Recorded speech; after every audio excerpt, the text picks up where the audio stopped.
part of that design process, someone's going to agree to buy some new stuff, get rid of some old stuff. Part of that design process too, when you've agreed that the propulsion system is going to include a certain gas turbine, have all the integrated support for that. Integrated support for that includes you're going to know how it's going to be operated, you're going to know how it's going to be maintained, you're going to know what spares it needs, you know all the competencies needed for all the people that are going to operate and maintain it.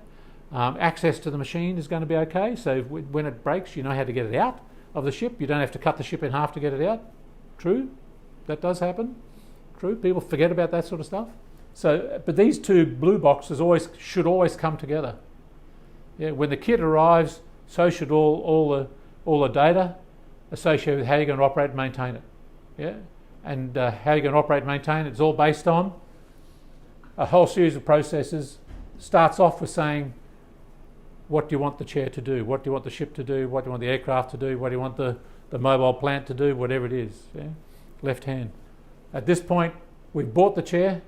This is how we're going to operate and maintain the chair to deliver what the business wants. And the business has documented that in that functional performance specification. So when you've got all this stuff together, then you're in the business of operating and maintaining it. The reason this is joined at the hip, because 99% of the time when you want to maintain something, you have to shut it down.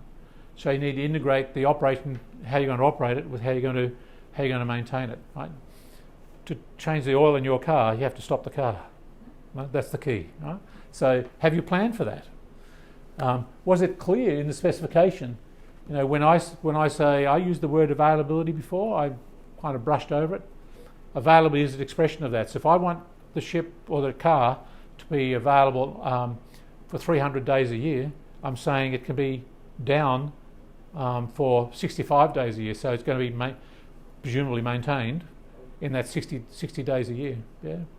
And in the process, people have made all sorts of assumptions and picked up all sorts of data from all sorts of interesting places to predict what's going to happen. Yeah. The reality of life is that most of the time it's an educated guess about what's going to happen. If you operated and maintained it in accordance with the way the processes how you've identified you should do it, you're going to base all those decisions probably on 20% good data, 80% poor data. Yeah.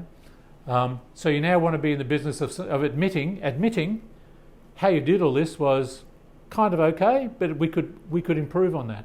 How? Well, let's find out by experience how the machines are going, and let's improve the machines as we develop that experience.